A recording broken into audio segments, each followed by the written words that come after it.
Една година живеат во болка. Родителите на планинарите Калина Белевска и Александар Миновски цела година трагаат по вистината. Влегле во повеќе институции во Македонија и Грција, разговарале со други планинари и сведоци, а ја минали и кобната патека на своите деца. 365 дена од трагедијата, болката се уште ги тишти, а одговорот се уште не го добиле. Многу ми е тешко да зборувам година дена, мака, жал. Ние сме се уште, знаете, се уште очекуваме да се појави од некаде. Се уште не можеме да се помириме дека нема Калина, бидејќи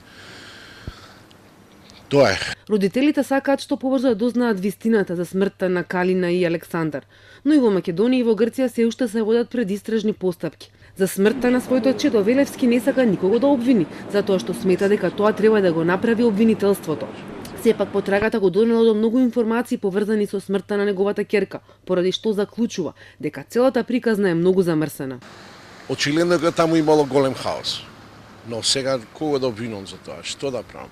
Мене ме убедуваат луѓе со кои што разговарам дека сите тури биле такви. Само кога се сите тури такви, тогаш Господ нека ги чува нашите деца, што да ви кажам.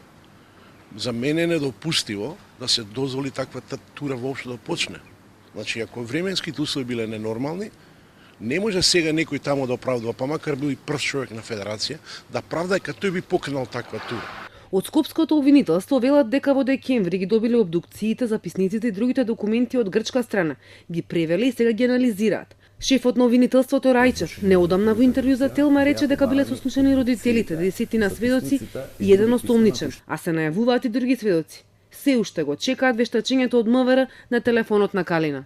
Издадена е наредба за вештачење на тој телефон до МВР, сектор за компјутерски криминал и дигитална форензика, за да се исцрпат сите податоци од тој телефон во смисла на комуникација. Ние во овој предмет ќе одлучиме дали станува збор за пропусти во организацијата на турата и дали постојат елементи на кривична одговорност или пак станува збор за несреќен случај.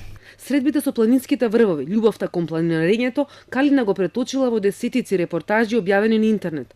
Омилените текстови нејзиниот татко ги собрал во една книга, Дневникот на една планинарка, чија промоција е вечерва во МКЦ.